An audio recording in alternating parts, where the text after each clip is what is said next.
tristesse se lit, la consternation est palpable. En novembre 2008, l'Afrique musicale était déjà orpheline de sa mère. La regrettée Myriam Makeba qu'on avait perdue en Italie. Depuis hier, 24 mars, l'Afrique musicale est orpheline de père. Emmanuel Ndjoké, Manu Dibango, il n'est plus. Emporté par la pandémie que nous vivons actuellement, le coronavirus, pourtant admis à l'hôpital, d'autres sont. Pour nous qui sommes les derniers à avoir eu la bénédiction de cette légende africaine,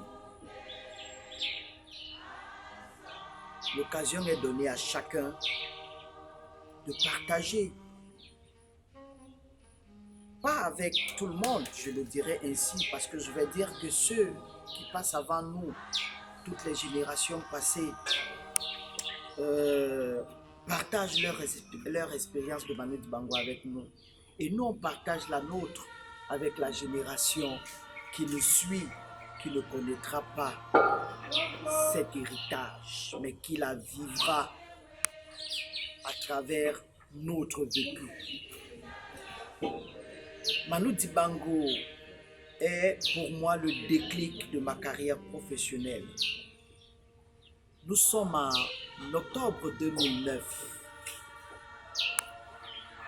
lorsque, un peu avant octobre, peut-être un an avant d'ailleurs, lorsque Maréchal Papillon Moutanguinya, artiste musicien camerounais, celui que je considère comme le père de ma carrière professionnelle, parce que dès la classe de terminale, il m'avait conseillé de ne point faire le journalisme, mais de opter pour la communication des entreprises et plus tard pour l'événementiel.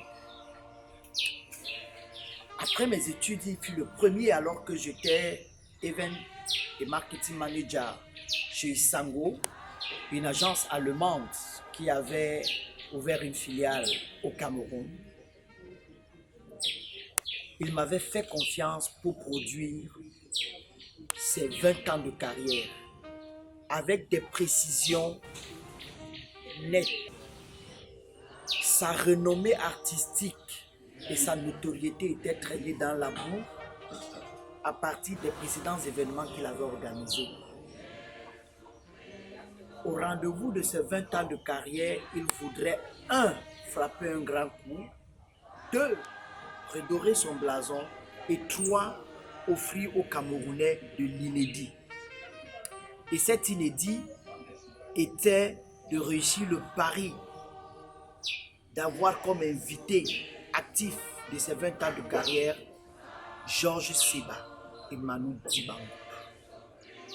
Alors, je me suis mis à l'œuvre comme un jeune technicien de la communication et de l'événementiel qui, malgré les quelques événements que j'avais déjà produits, auxquels j'avais participé quelques années après mes études supérieures, n'était vraiment pas significatif pour moi. Je me suis mis à l'œuvre comme un titan. Manu Dibango était donc présent aux 20 ans de carrière de Papillon. Il a auréolé le Cameroun de 2 spectacles, un à Douala-Bercy et l'autre à l'hôtel Hilton à Yaoundé. C'était pour moi la première fois que j'approchais Manu Dibango de près. Je le connaissais historiquement, culturellement, à partir de ce qu'il était, à partir de ce qu'il donnait, à partir des témoignages que je recevais de lui à travers tout le monde qu'il avait traîné. Mais c'est différent lorsque vous l'avez fréquenté.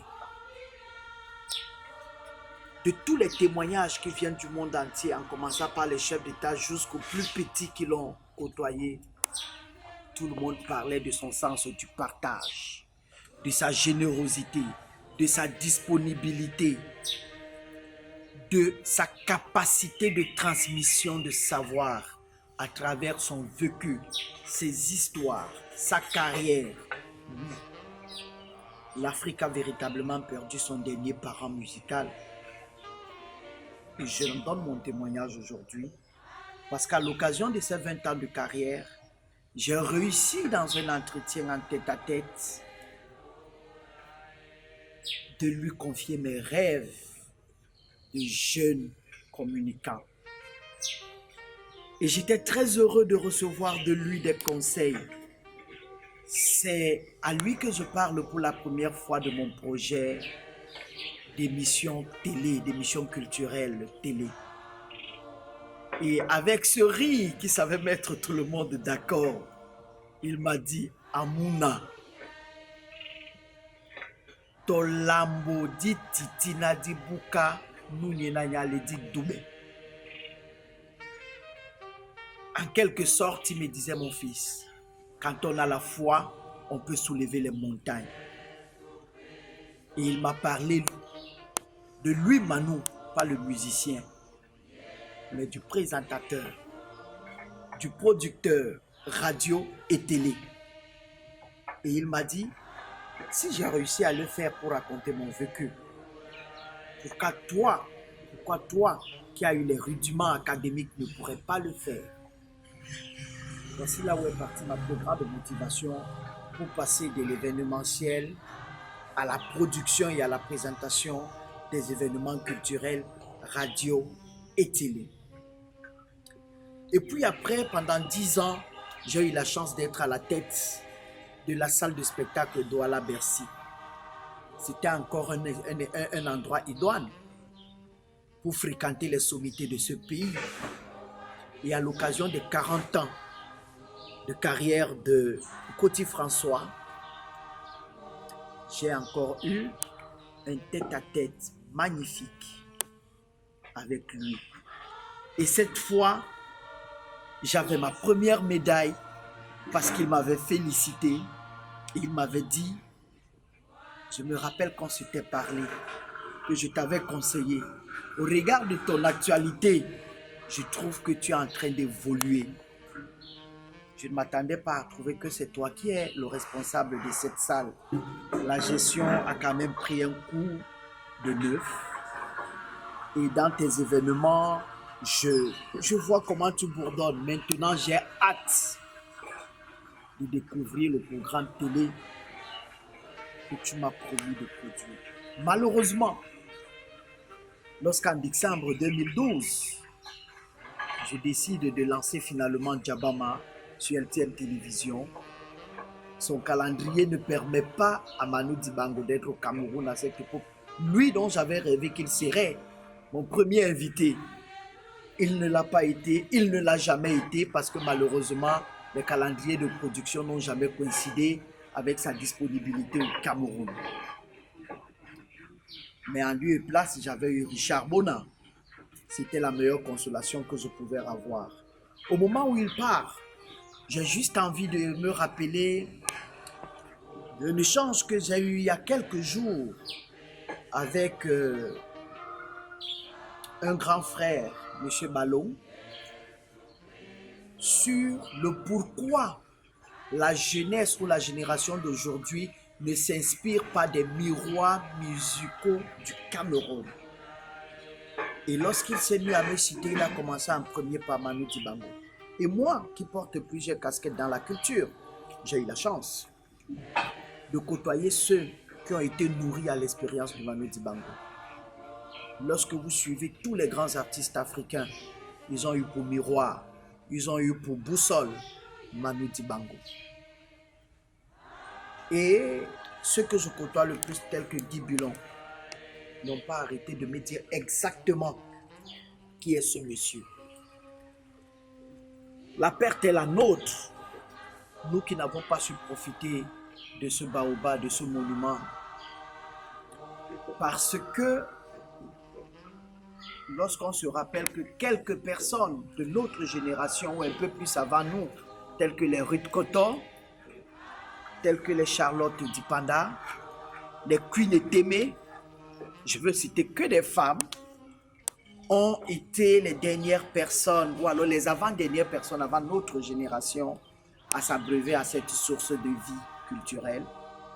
Je vais revenir tout près de nous, je veux parler d'Alain Oyono, je veux parler de Armand Biak, je veux parler de Gaël Wondje, je veux parler des Makaz, de tous ces artistes de notre génération qui ont eu l'intuition d'aller s'abreuver à cette source.